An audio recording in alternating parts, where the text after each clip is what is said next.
YouTube and Facebook and website channels. It's good to have everyone here. We apologize. We had some technical difficulties on Sunday morning, so we weren't able to live stream. And unfortunately, we didn't discover that until the last minute. But we were able to get our service recorded and up on our website by mid-afternoon. And so I'm grateful to our AV team for managing to do that, and I'm always grateful to the good folks who are providing sound and recording and transmitting this evening. And it's a good time to remind you that you can always catch up on episodes, I guess, Bible studies from the past by just going to our website, and they are all listed there, including Will's very fine Bible study last week on the beginning of Mark chapter 10. And Will, thank you very much for doing that. You did a good job. A lot of fine comments from people on that too. So before we begin, are there any questions from last week? Anything that Will said that was just too confusing for you that I could clear up? Will, anything at all? Yeah, all kinds of stuff. That's good. But if there is nothing, then we'll proceed. Mark chapter 10, verses 32 through 52. And again, those of you who are here, if you have a question, don't hesitate to ask it. And those who are joining us on live stream, just send a note through on our YouTube channel, and she will alert me to that. So look forward to those. So we read, they were on their way up to Jerusalem, with Jesus leading the way, and the disciples were astonished, while those who followed were afraid. That's rather strange, but before we get into the strange part of it, let's take a look at that first line, on their way up to Jerusalem. Now, it is helpful for us to have geography here, and I'm going to show you a map in a moment, but Mark has drawn a map for us over the path that Jesus and the disciples have taken over the week leading up to this moment.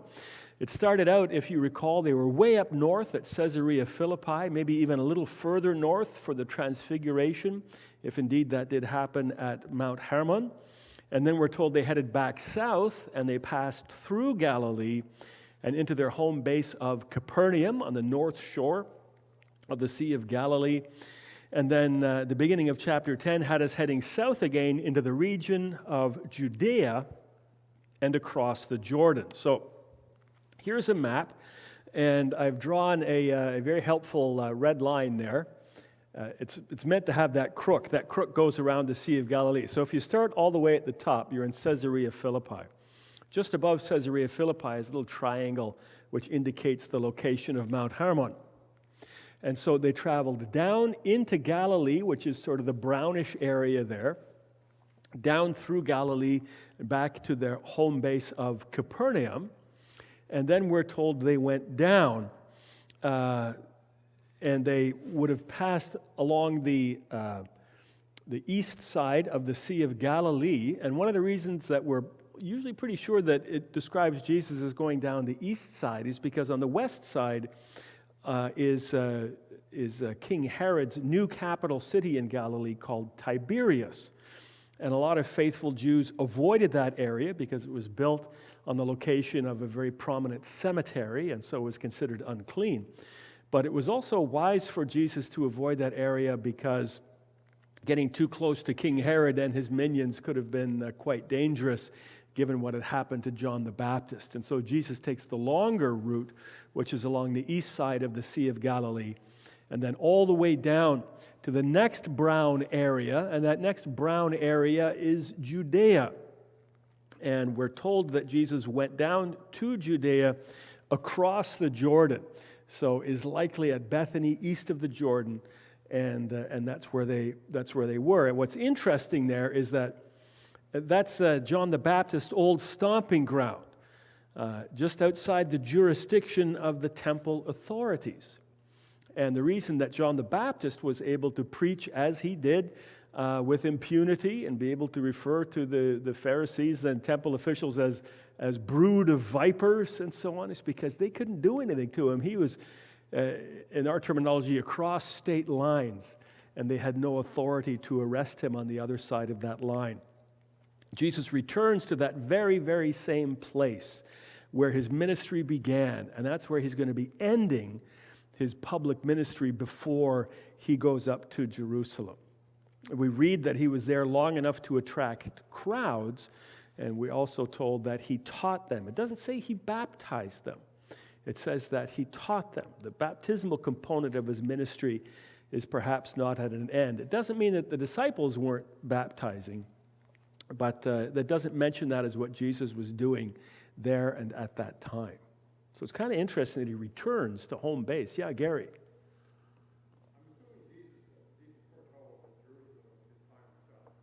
Yes, Jesus did foretell Jerusalem as his final stop, yes.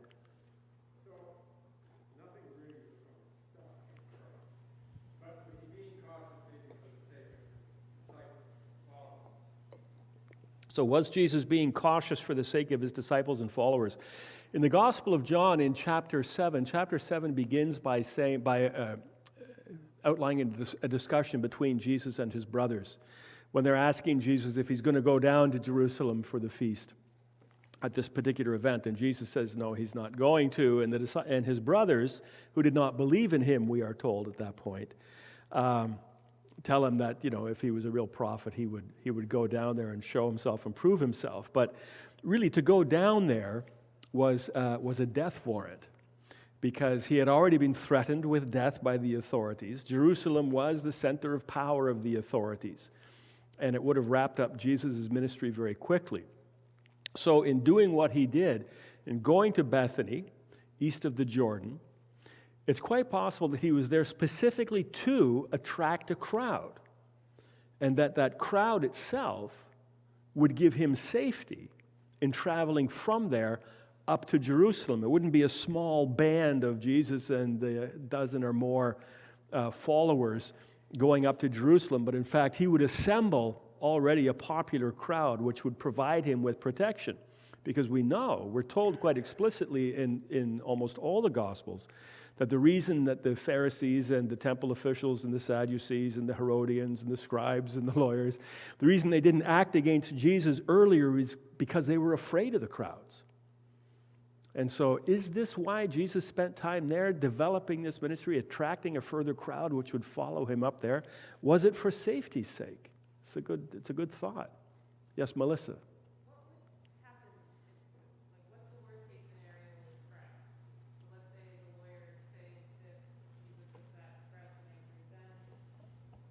So what's the worst case scenario with crowds? Why are crowds providing protection? If it's a big mob that's following Jesus around and somebody suddenly grabs Jesus and tries to haul him away, guess what's going to happen? The crowd could very well react violently against him. Or the crowd would then spread all the way through, everyone would scatter, but they would spread the news very quickly that these bad things had happened to Jesus and raise popular support.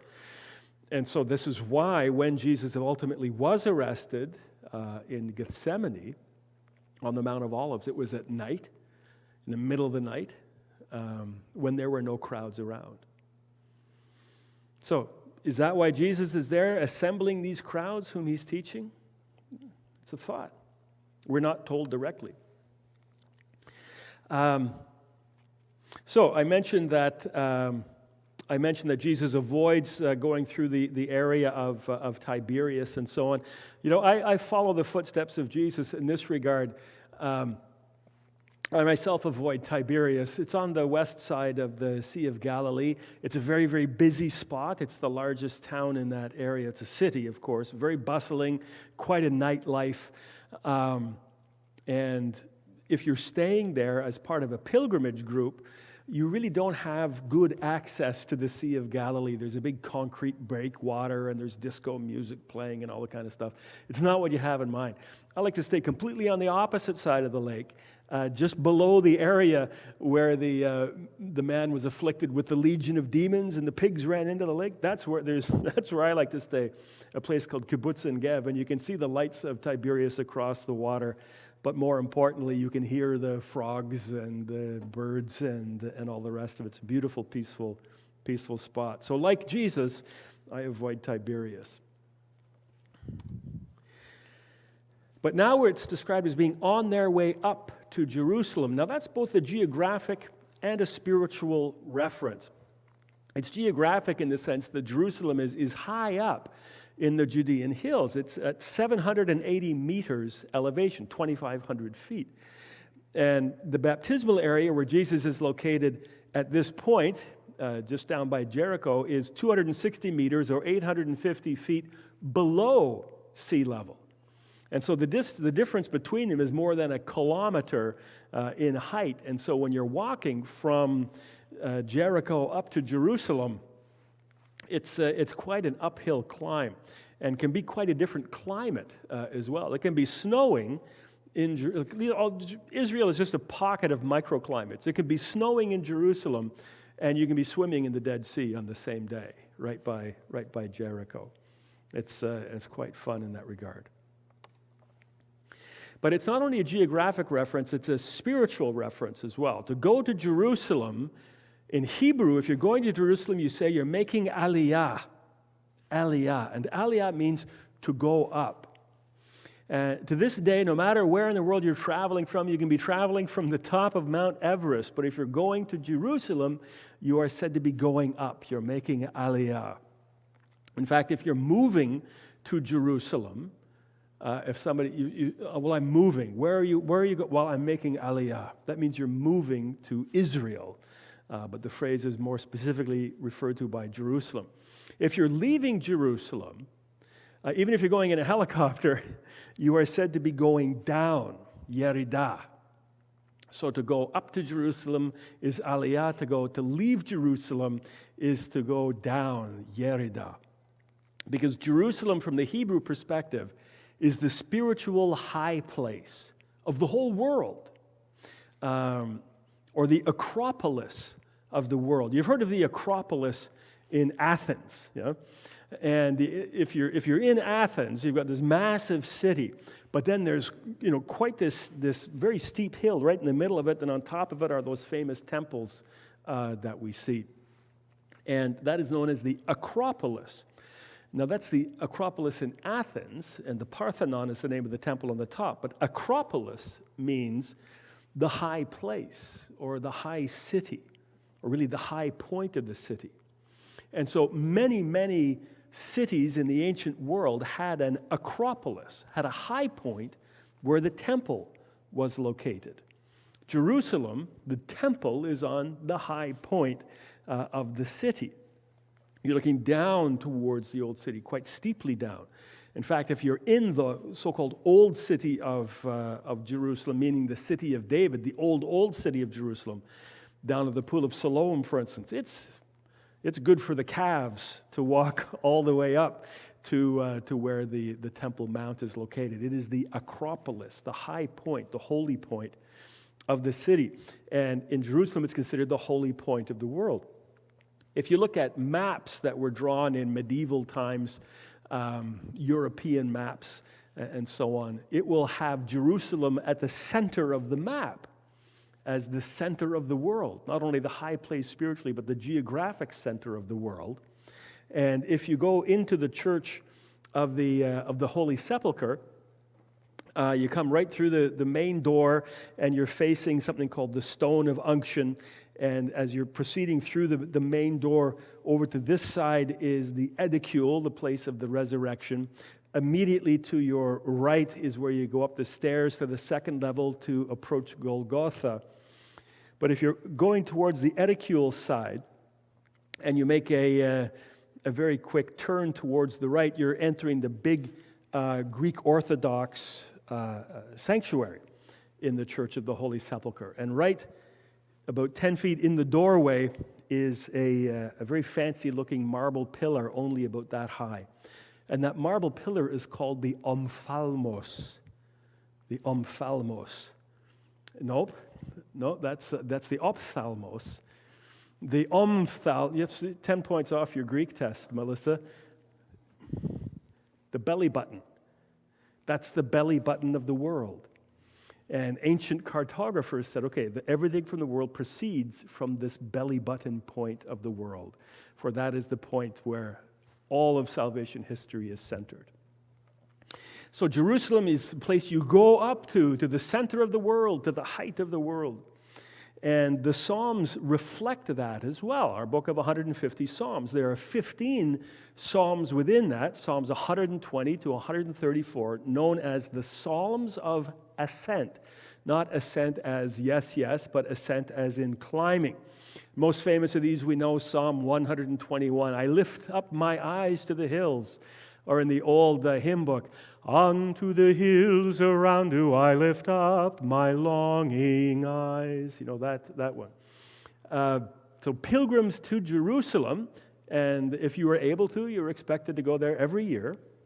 We know, for instance, Jesus' family were faithful in their pilgrimages to Jerusalem, and Jesus himself went there at least at the age of 12, but it indicates in that passage many other times as well. And so while you're going up that long, high, arduous trek from Jericho to Jerusalem, you would recite these psalms, which call upon God for protection on your journey. It was a dangerous trek, a very wild area. I'll show you a bunch of pictures in a moment. The Good Samaritan story, which Will preached about a while back, happened on that very stretch of road, that dangerous road. And so you're calling upon God for help on that arduous trek, and also you're in anticipation of the blessing that awaits. So here's some of the famous verses from the Psalms of Ascent. I lift my eyes up to the mountains. Where does my help come from? My help comes from the Lord, the maker of heaven and earth. Now the King James Bible lets us down a bit here. The King James Bible is unsurpassed in terms of beauty, but because we don't talk the same way as they did 300-400 years ago, it can be confusing for us. And so in the King James, it says, I lift up mine eyes unto the hills, from whence cometh my help. Now that says to us that your help comes from the hills. But that's not what the verse means at all. What the verse means is you're standing at the bottom in Jericho and you're looking up towards Jerusalem and you're saying, oy vey. How am I going to get up there? I'm old, my knees are no good, my back is sore. How can I get that 20 kilometers in a single day?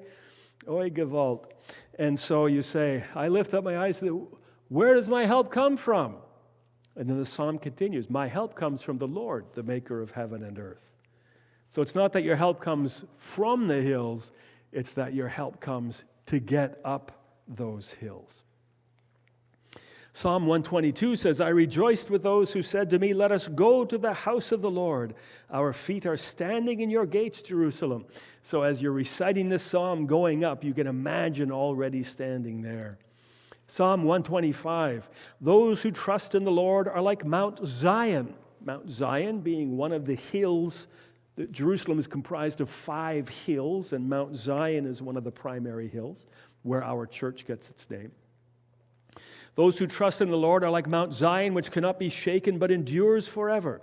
As the mountains surrounded Jerusalem, so the Lord surrounds his people both now and forevermore.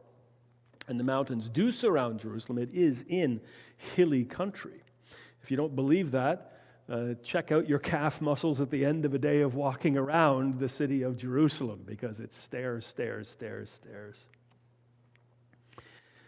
126, when the Lord restored the fortunes of Zion, we were like those who dreamed. Zion became sort of the catchphrase for all of the city of Jerusalem. Our mouths were filled with laughter, our tongues with songs of joy. Then it was said among the nations, the Lord has done great things for them. The Lord has done great things for us, and we are filled with joy. So you've made that arduous trek from wherever you may be, all the way to Jericho, then all the way up from Jericho into the holy city, and then you rejoice. So those psalms, which were doubtless recited by Jesus and the disciples on their journey, if you ever want to know what songs did Jesus sing, what prayers did Jesus pray, you can bet, although you're not supposed to bet, that Jesus took advantage of these psalms of ascent. And those psalms conclude with a crescendo of praise, a celebration of unity, and a blessing upon those who serve in the temple. In fact, whenever I travel to Jerusalem, ascending that steep road from Jericho, I always talk about these psalms of ascent And I usually sing for the group Psalm 121, I joyed when to the house of God. And Psalm 121 is special to me not only because of these trips to Jerusalem, which I've made many, many times, but also because it was the traditional psalm which closed every General Assembly of the Presbyterian Church in Canada. And for about 15 years or so, while we were still following those hallowed traditions, I had the honor of leading the assembly as the cantor for those songs. And it goes, I joyed when to the house of God go up, they said to me, Jerusalem within thy gates, our feet shall standing be. That convoluted Scottish meter, and it goes on for many, many verses there. So those are the psalms and songs that would have been spoken of. I'm wondering where all my pictures went. I had pictures, maybe they're a little later on. I've gotten confused. Mark continues, they were on their way up to Jerusalem, with Jesus leading the way, and the disciples were astonished, while those who followed were afraid. That's a very strange verse. Jesus is leading the way, Mark specifies. That's a strange thing. While they're on their way up to Jerusalem, Jesus leading the way. You see, salvation history is underway, and Jesus is leading his people. And we're supposed to immediately think of Moses leading the people through the desert, and Joshua leading the people across the Jordan and into the promised land. And it's going to take a lot of courage for Jesus to lead the way, because he knows what's coming. And if Jesus isn't leading the way, who's going to lead the way? And it's not going to be Peter, who thinks this is a bad idea, or the other disciples who we're told are astonished and afraid. They're not going to lead the way. Jesus is the one determined to lead the way. It tells us in the Gospel of Luke, after the situation at Caesarea Philippi, where Peter proclaims Jesus to be the Messiah, it says, Jesus set his face for Jerusalem. That means he looks there and he would not be dissuaded from that path. That's Luke's way of phrasing Jesus led the way. And the disciples were astonished, while those who followed were afraid. Now, all of them know, regardless of Jesus' predictions, that danger awaits them in Jerusalem. They didn't seem to fully buy into Jesus saying, look, this is what's going to happen to me. Instead, they know that it's going to be dangerous there. You might remember from the Gospel of John, when Jesus and the disciples get news about Lazarus, right? The Lazarus is dead. And Jesus is stalling to go and see Lazarus. He's got another plan in mind. And when finally he decides to go, Thomas says, well, let's go and die with him. They know it's dangerous. Okay? So Jesus and the disciples have been carefully avoiding the centers of power controlled by Jesus' opponents, like Tiberius. Now they're heading right into the lion's mouth, and the Jesus retinue, which we're told consists of more than the disciples, dread what is to come. And what do I mean more than the disciples? The disciples were astonished, while those who followed were afraid. So you've got the group, the inner circle, and then you've got another group who are following along, perhaps that crowd that Jesus had attracted, along with the women who are following from Galilee. We're told that they accompanied Jesus and the disciples on these journeys. So, again, he took the 12 aside and told them what was going to happen to him. We're going up to Jerusalem, he said, and the Son of Man will be delivered over to the chief priests and the teachers of the law. They will condemn him to death. They will hand him over to the Gentiles, who will mock him and spit on him and flog him and kill him. And 3 days later, he will rise.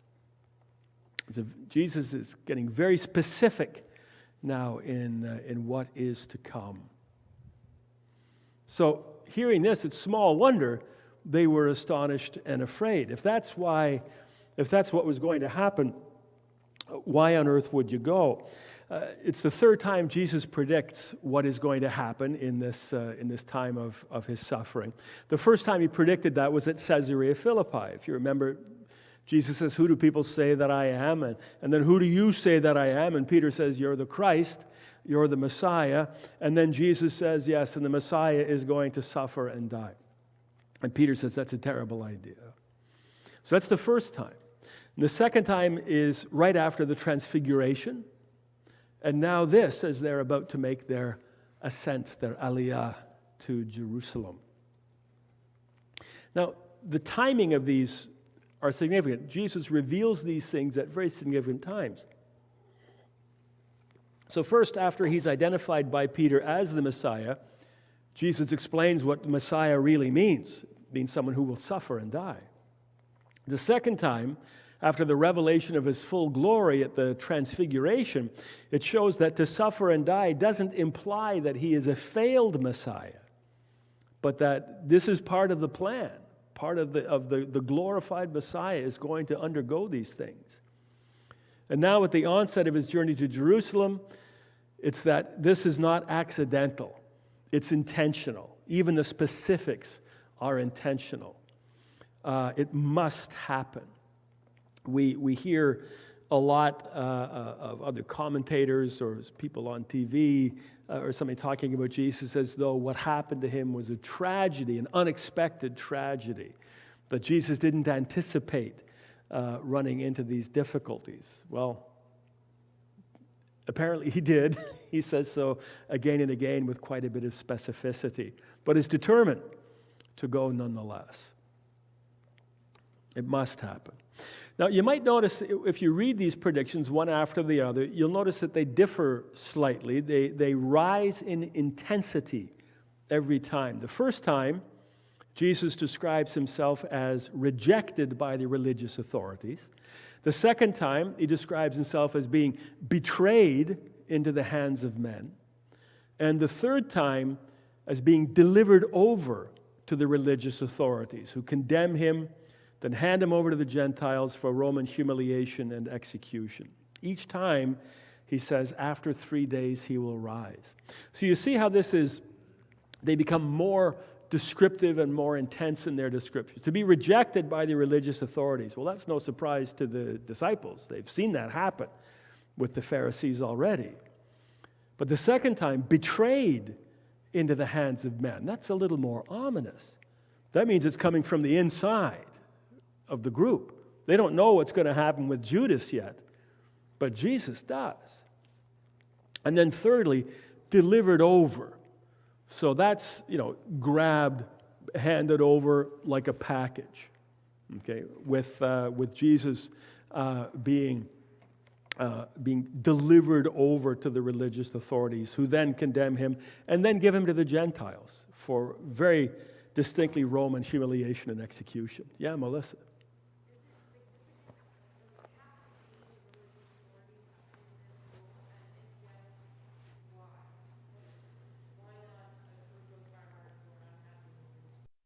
Okay, so why does it have to be the religious authorities who reject Jesus?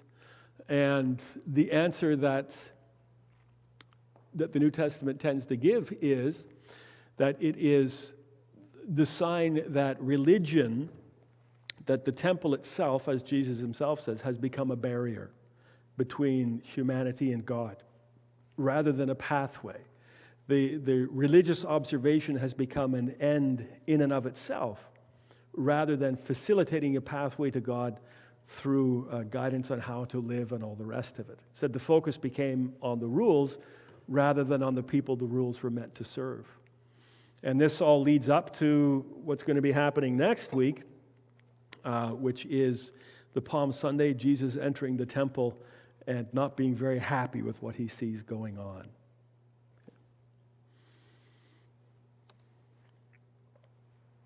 Questions? Other questions so far? I listened to a question, but I didn't quite get exactly your answer. Well, that's fair enough. So why was it the religious authorities who were the ones who betrayed Jesus? Because it appears as though the way in which religion had been twisted from a pathway to God to becoming a barrier to God was that which had to be dismantled.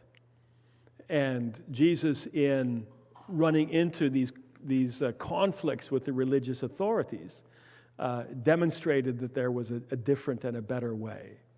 The pathway had become distorted.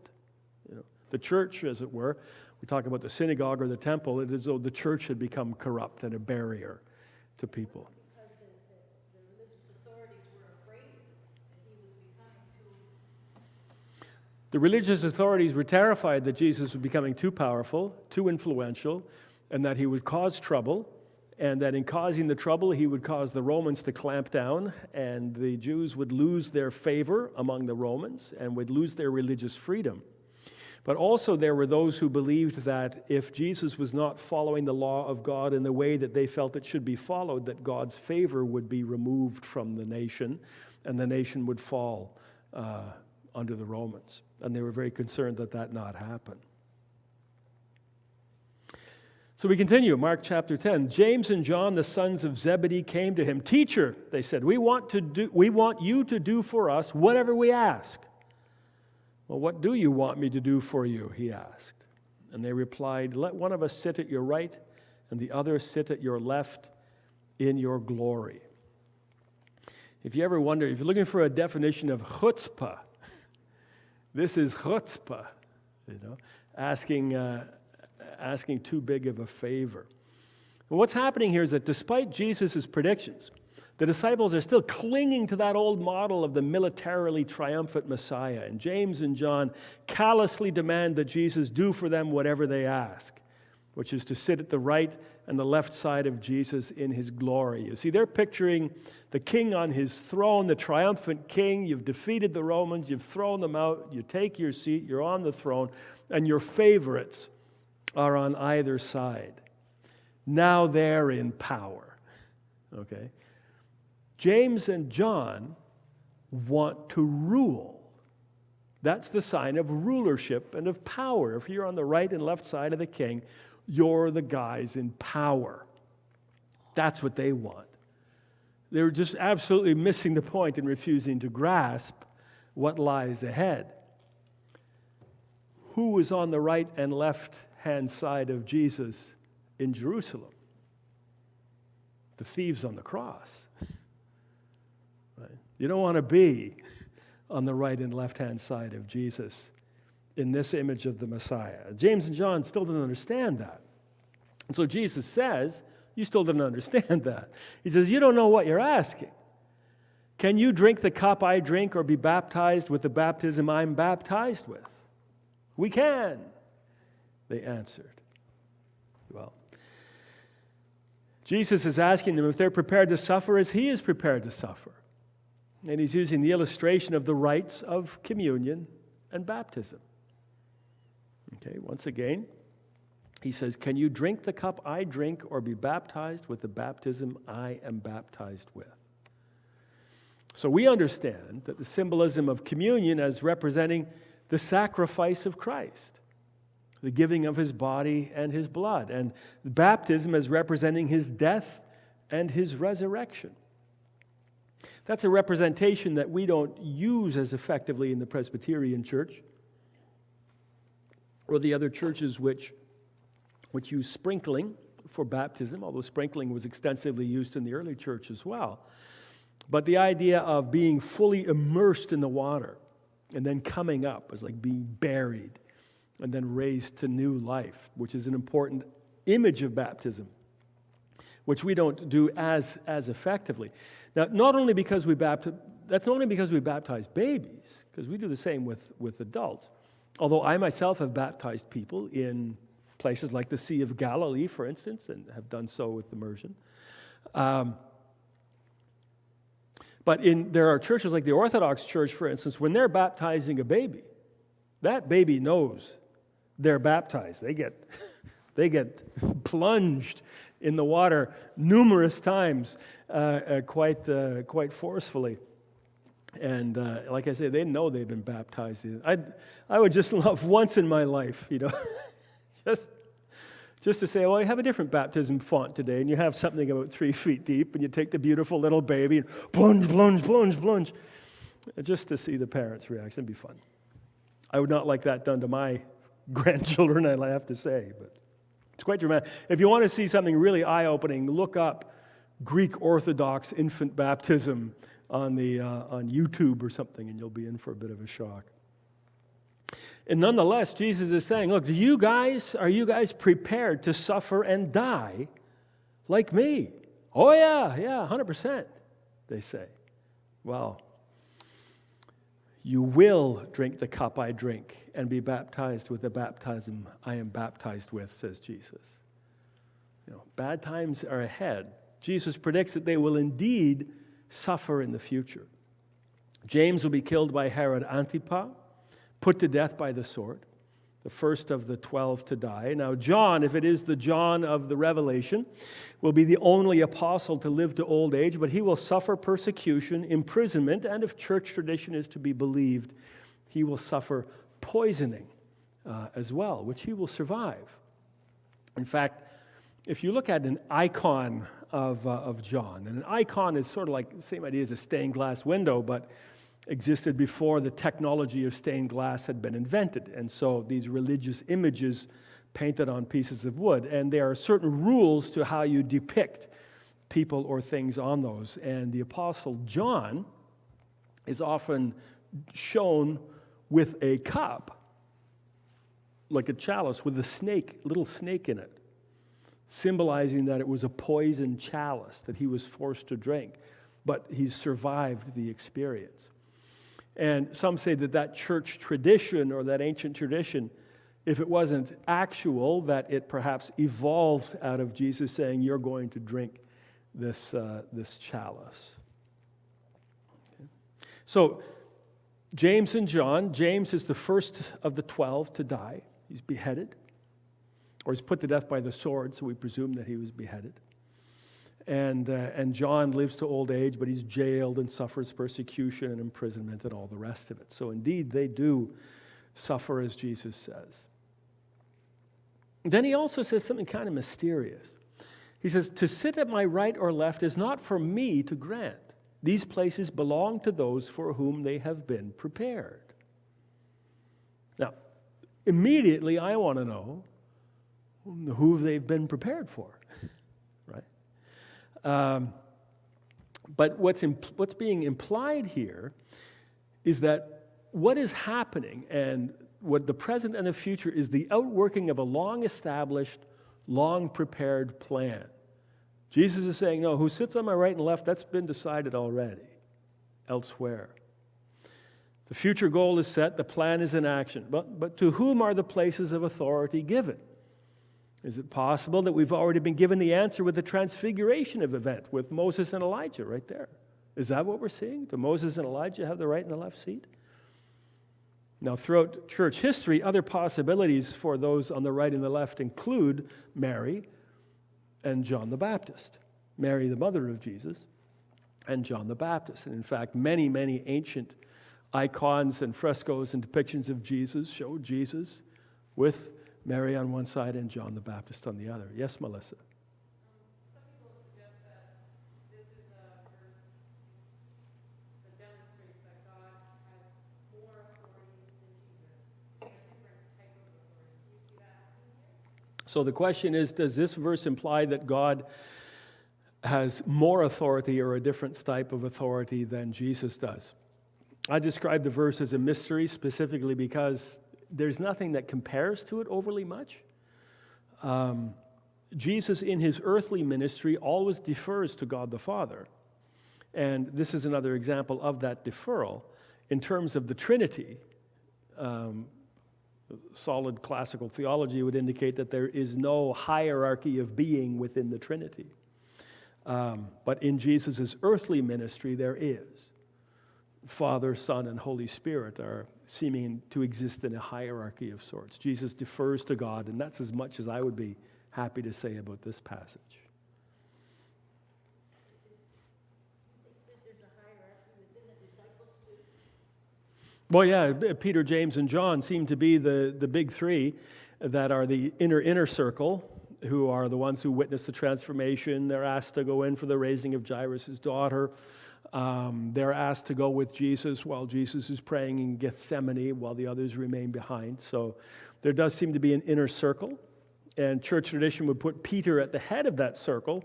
And it's kind of surprising that not too long after that, let's say about 15 years after the resurrection of Jesus, Jesus' brother James is already seeming to be the one with greater authority than Peter. I seem to remember a reference that John was the disciple whom Jesus loved. Yeah, John's disciples describe John. Their name, their title for John is the disciple whom Jesus loved, because they loved him the most. That's their mark of affection for their leader, John. Yeah. But it was Peter that said who Jesus was. He was the one that affirmed that. That's right. Peter is the one who confessed Jesus as the Messiah, and in the book of Matthew, it seems very clear as though Peter's put in charge. And then at the end of the Gospel of John as well, it also appears as though Jesus is putting Peter in charge of the other disciples. And it certainly appears as though in the early chapters of the book of Acts, as though Peter is the one who's speaking on behalf of all the disciples. He preaches the first sermon in Acts chapter 2. He is the one who declares healing for the man at the gate in speaking to the Sanhedrin. In chapter 4, again, of the book of Acts, it's Peter who takes the lead. But, as I say, by Acts chapter 15, when the Jerusalem Council is meeting and Peter is on his missionary journeys hither and yon, it appears as though James has the position of greater authority, at least in the apostolic council. And that's just perhaps because James is the one who's sticking around Jerusalem, the mother church, while Peter is going here and there to reach out to various Gentile converts. But it was Peter back in Capernaum that Jesus asked the question, "Do you love me?" That was Peter also. Well, that was back up in Galilee after the resurrection. Peter, do you love me? Yes, Lord. Feed my sheep, guard my sheep, feed my lambs. Yeah. Yes, Melissa. Do you have any thoughts on the 12 taking literal leading roles in the New Kingdom? Will the 12 apostles have literal leading roles in the new kingdom? That is sort of reflecting the old tribal system of the 12 tribes, and the apostles are going to be 12 tribes ahead, and so on. We'll see. We'll see. It's as much as I can say there. New Testament doesn't really say that all that clearly. So we'll see. If so, fine. I have no objections. We continue on in Mark chapter 10, verses 41 through 44. When the 10 heard about this, they became indignant with James and John. Who are the 10? They're the 12 disciples minus James and John, who are off lobbying Jesus for the top positions. So they become indignant with James and John, not surprisingly. Because these guys are going ahead, "Hey, Jesus, can we have better seats than all of our pals here?" Which is not very nice. And Jesus called them together and said, "You know that those who are regarded as rulers of the Gentiles lord it over them, and their high officials exercise authority over them. Not so with you. Instead, whoever wants to become great among you must be your servant, and whoever wants to be first must be slave of all."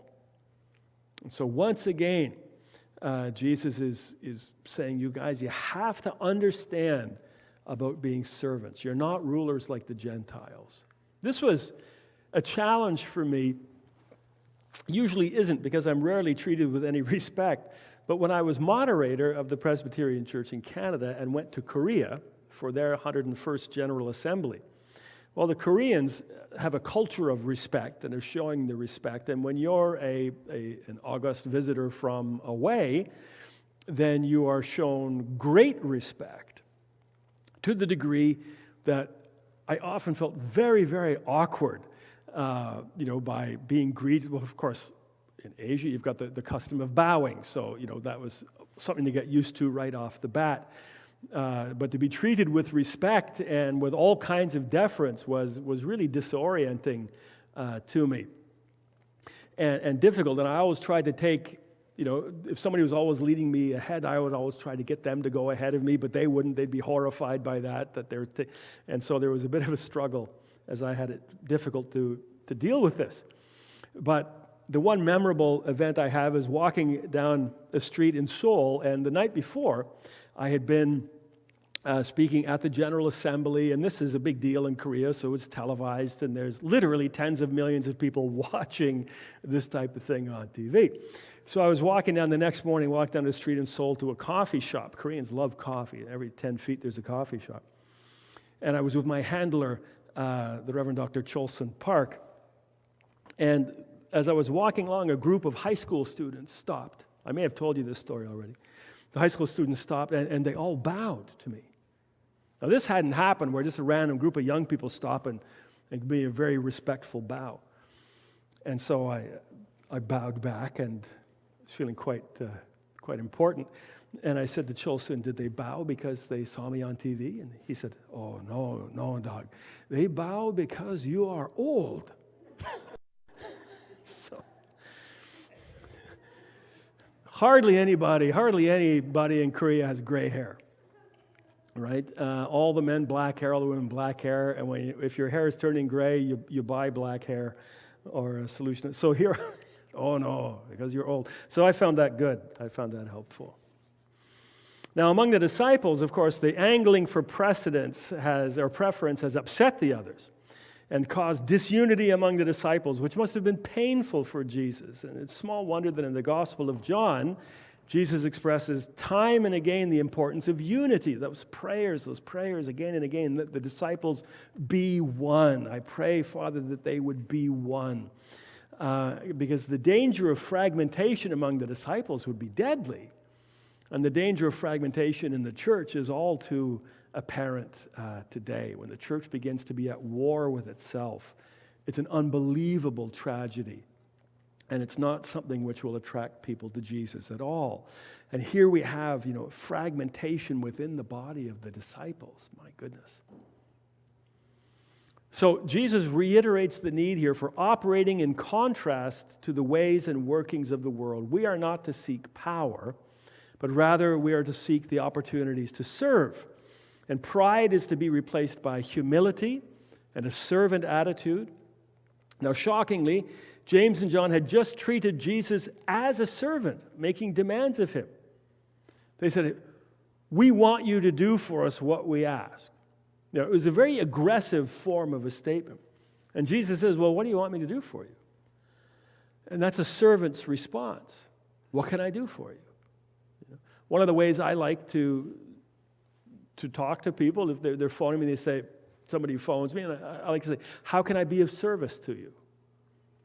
That I'm trying to reflect this attitude. How can I be of service to you? Jesus had been modeling his servant attitude to the disciples already, and the reaction of James and John was to try to take advantage of that.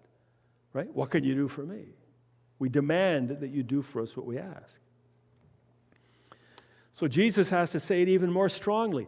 Even the Son of Man did not come to be served, but to serve, and to give his life as a ransom for many. Even I, said Jesus, didn't come to be served, but to serve, and to give my life as a ransom. So who are we to demand to be served when Jesus himself came to serve? That's our example. The Gospel of John, written much later than Mark, and we're told that it's to supplement that which John felt was not fully explained in the earlier Gospels. The Gospel of John spends a lot of time expanding on this whole servant attitude, which apparently was already being forgotten in the days of the early church. The Gospel of John was probably written within 25 years of the Gospel of Mark. And John includes the foot washing episode as a primary example of servanthood. He felt that should not be forgotten. Now, Jesus says, I've come to give my life as a ransom for many. And that comes out of nowhere. That's not a concept central to biblical teaching. This is, kind of unprecedented in thought. The idea of sacrifice is not because the whole temple system was built upon the sacrificial system, but this idea of ransom is suddenly new here in the Gospel of Mark. And it's only mentioned a couple of other times later in the New Testament in the book. Matthew mentions it once when he's repeating this story, but it's mentioned in Hebrews, and one of the writings of Paul might be 1 Timothy. I can't recall right offhand. But Psalm 49 is explicit on why this is a new idea. It goes like this. Psalm 49 says, "No one can redeem the life of another or give to God a ransom for them. The ransom for a life is costly. No payment is ever enough, so that they should live on forever and not see decay." So the psalmist is saying it's impossible. You can't give a ransom for a life. You can't buy a life. The price is just too high. And to buy a life that will never see decay, that will live forever, no one can do that. And yet, that's precisely what Jesus does. It's only the sacrifice of Jesus, the Messiah, the Son of God, which is sufficient to ransom the lost from their captivity to sin and death and free them to eternal life. This is another example of Mark very clearly showing that Jesus is not just a man, but he is divine. He is the Son of God. Only he can provide sufficient ransom to guarantee this freedom and this eternal life. It's a lot closer to the Isaiah passage when Isaiah writes, "He was pierced for our transgressions, he was crushed for our iniquities. The punishment that brought us peace was on him. By his wounds we are healed. We all like sheep have gone astray. Each of us has turned to our own way, and the Lord has laid on him the iniquity of us all." So for all of our transgressions, God has laid the penalty and the guilt upon Jesus. This is what is called substitutionary atonement. Okay, that's the fancy theological term for it. Jesus takes the blame. But this other phrase that is being used is very new in that understanding, that Jesus' life is a ransom to buy eternal life for all people. Yeah.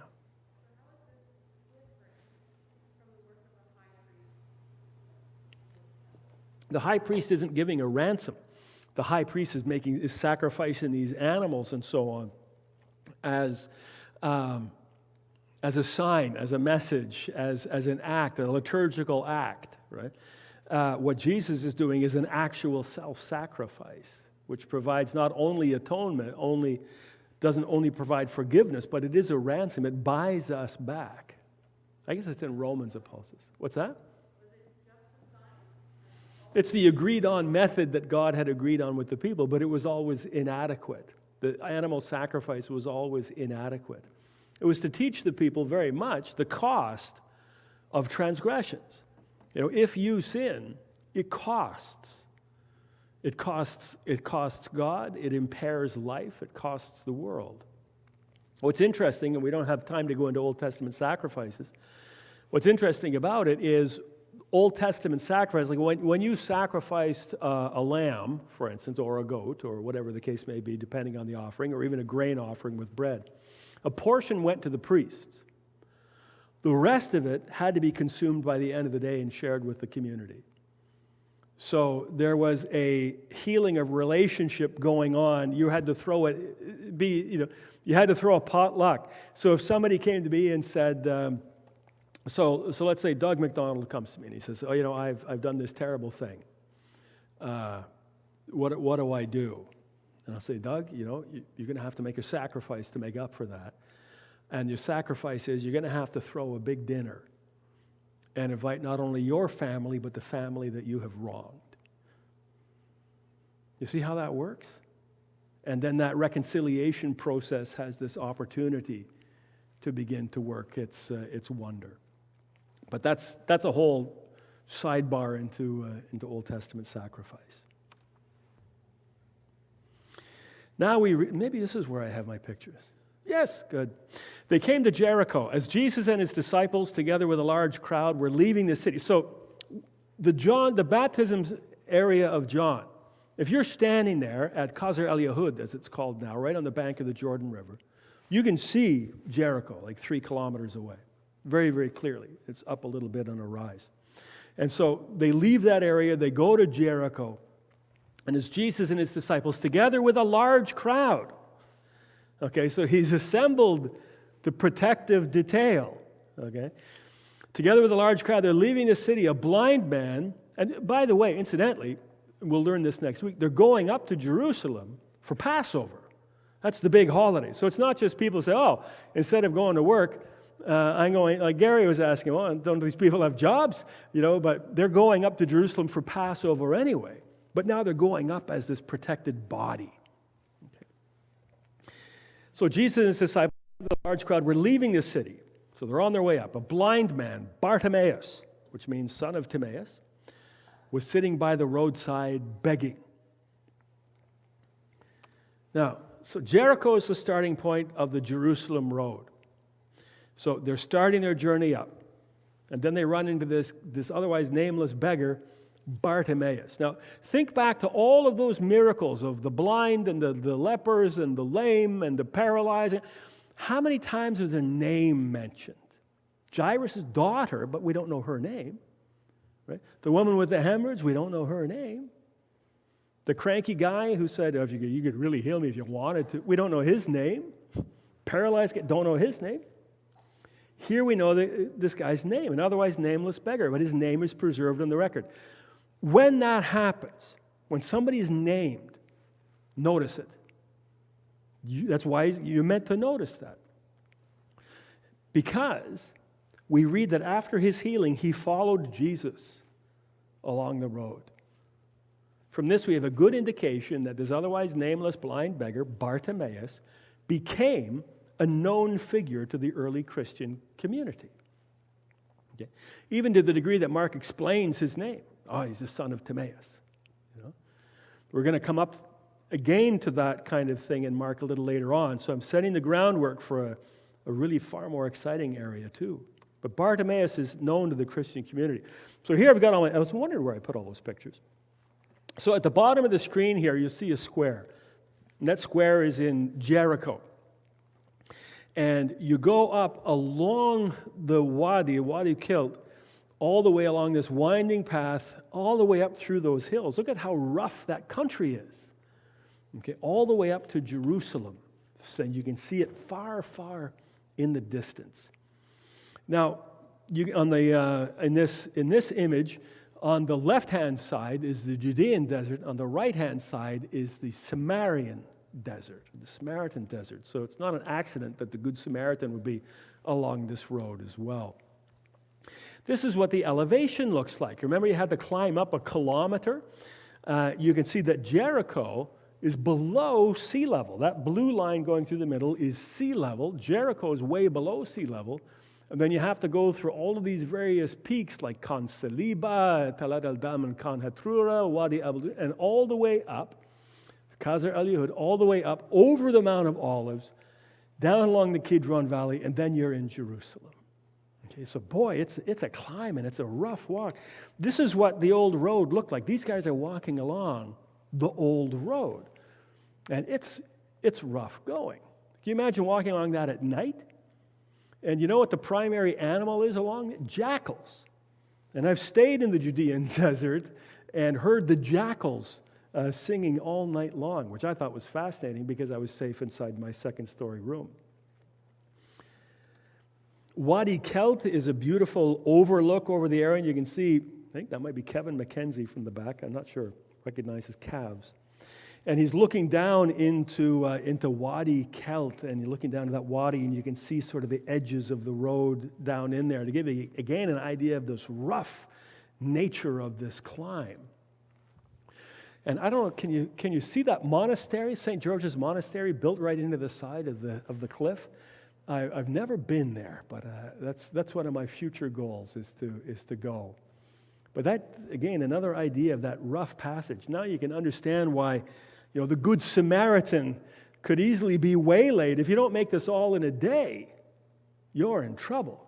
And so you always went up with the protection of a crowd. Remember, when Jesus is the age of 12 and the family is going back from Jerusalem, there were the big entourage.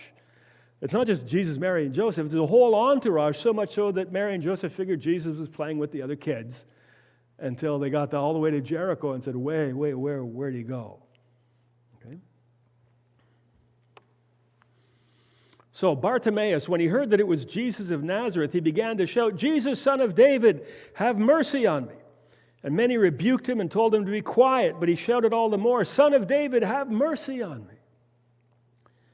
So Bartimaeus, in referring to Jesus as the Son of David, is recognizing Jesus as a successor to ancient King David, who had lived 1,000 years before, and therefore as the Messiah. To call somebody the Son of David was to call them the Messiah. And the response of the crowd to Bartimaeus begging for mercy is to tell him to shut up. And we hope it's not the response of Jesus' followers. I really hope it's not some of the 12 saying, "Shut up." You know, that would be awful. But it says, many rebuked him, told him to be quiet. But Jesus stopped and said, "Call him." So they called to the blind man, "Cheer up, on your feet, he's calling you." So throwing his cloak aside, he jumped to his feet and came to Jesus. So the response of those who had told Bartimaeus to be quiet now turns to mocking. "Cheer up, on your feet, he's calling you." Now note the important transition. Bartimaeus had been calling to Jesus, and now Jesus calls him. Jesus is reversing the roles of authority. There's a lesson going on here, and that lesson is going to keep building. It says, did you notice when it said, and always pay attention to details, throwing his cloak aside. Why does it mention that? That's actually an important point. A cloak would be placed before him to collect his alms. And it probably is his sole worldly possession, his cloak. Cloaks were valuable things back then. Remember, maybe not. Paul, the Apostle Paul, I think it's at the end of one of the Timothy letters, writes, "Please bring me my cloak that I forgot way back in Troas." I need that cloak. But the blind guy throws his cloak aside. He abandons it to come to Jesus. Another sign of truly committed discipleship. A real contrast to the rich young man story, which we heard just earlier in this chapter. And the rich young guy, Jesus says, "Give everything to the poor." And he goes, "Oh, I can't do that. I'm rich." Bartimaeus is prepared to give everything he's got. His cloak, which is his protection, his home, his uniform, his blanket, his everything. He throws that aside to come to Jesus. Exodus lets us in on how important a cloak was in that early world. If you take your neighbor's cloak as a pledge, return it by sunset, because that cloak is the only covering your neighbor has. What else can they sleep in? And when they cry out to me, I will hear, for I am compassionate. Cloak, cry out. Jesus hears because he's the compassionate one. See what Mark's doing here? This is not accidental, dropping this cloak and crying out, and compassionate Jesus who hears when everybody's telling the guy to shut up. This is this Exodus passage coming to life in Jesus the Messiah. So Jesus says, "What do you want me to do for you?" Jesus asked him. Now again, pay attention. Pay attention to what Jesus is saying. Jesus knows the man's blind. "What do you want me to do for you?" Guess, Jesus. I'm the blind guy. But something important is being pointed out here. What do you want me to do for you? Jesus' response is word for word the same response he gave to James and John, who were demanding that Jesus give them what they asked. This guy comes, begs for mercy. Both times, Jesus, the perfect servant, says, "What can I do for you? How can I be of service to you? Jesus is demonstrating his servant attitude to illustrate clearly the words he just shared with the disciples, not to be served, as James and John wanted, but to serve. No accident that it's exactly the same words right in the next paragraph. The blind man says, "Rabbi, I want to see." "Go," said Jesus, "your faith has healed you." Immediately he received his sight and followed Jesus along the road. Okay. No, I see men as trees walking. Bang, he sees. Now, the NIV translation, which we generally use in this study, misses something here, as do many others, including the vaunted English Standard Version. The actual Greek text says, Rabboni, Rabboni, which is the same word Mary Magdalene addresses Jesus with at the resurrection. It's only 2 times in the New Testament this word is used, Rabboni. Other times when Jesus is called Rabbi, that's what the word is, Rabbi, which means teacher. But Rabboni takes the possessive case, the genitive case, and means my teacher. It's a title of intimacy and respect. You can call somebody a teacher, but to call him my teacher and taking the genitive case like this is a very possessive thing. It's a term of great respect and endearment. Oh, that is my teacher. So Bartimaeus uses that term of affection and respect. He recognizes Jesus' power.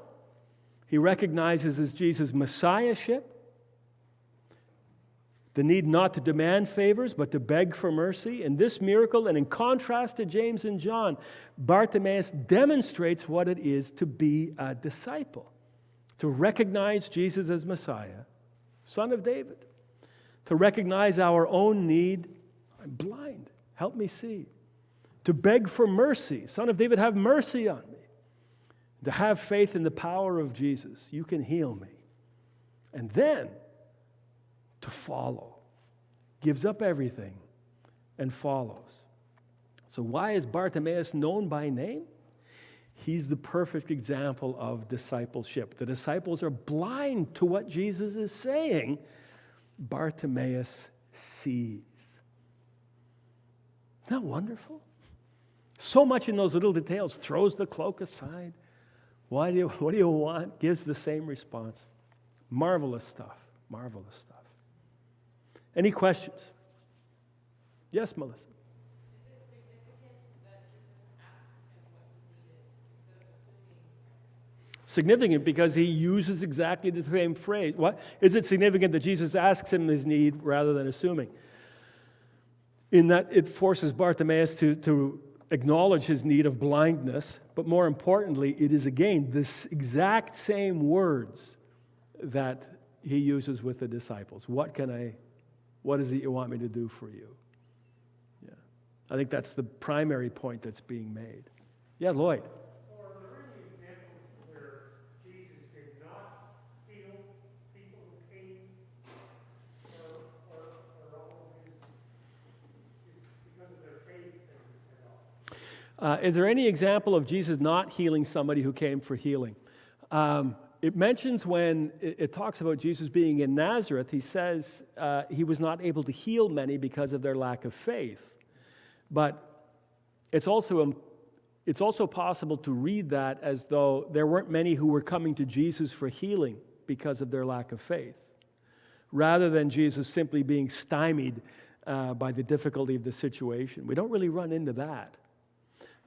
Sometimes with Jesus' interactions with spiritual healings and so on, there's a delay, but ultimately the healing takes place or the deliverance takes place after a struggle. Yeah. But no, nobody is, Jesus is never unable in any of the stories that we have where he's directly with somebody. Yeah. Yes? But the story of the rich man Yes. didn't end the way it should. No, it ended very sadly. And the disciples are quite upset because they say, if you can't buy your way into heaven, what hope have we got? Because that's the way people thought. Right? No, but here's blind Bartimaeus. Here's the contrast. Bartimaeus is the contrast to everything that happens in the first part of the chapter. He's the contrast to the rich man, and he's the contrast to the demanding disciples. He's the example who, this is how it's to be done, right? This is what it's all about, is Bartimaeus. Yeah.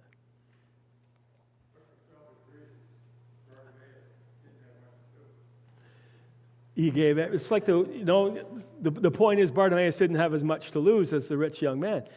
Jesus sort of corrects that point when he's talking about the widow at the temple giving an offering, and he says that widow gave everything she had, which means a lot more than the rich guy giving $100, which he's not even going to notice.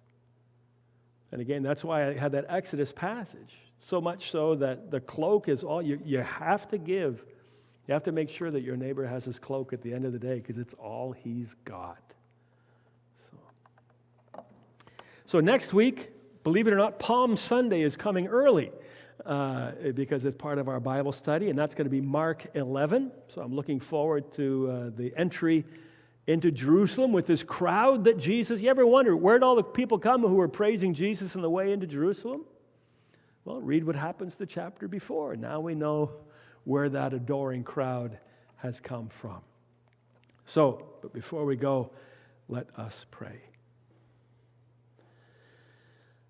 Jesus, we give you thanks for the example of Bartimaeus and that perfect discipleship which comes to you for mercy, recognizing who you are, recognizing your power, recognizing our need, and coming to you in humility. Help us to see the truth before us. Bring healing to us and to those we love, to those who are in need of a healing touch of your hand. May we all follow you as we should. We ask in the name of Jesus Christ our Lord. Amen. We'll see you next week. Thank you very much, and God bless you all. Ooh, 10 minutes over. That's a first. It's a first.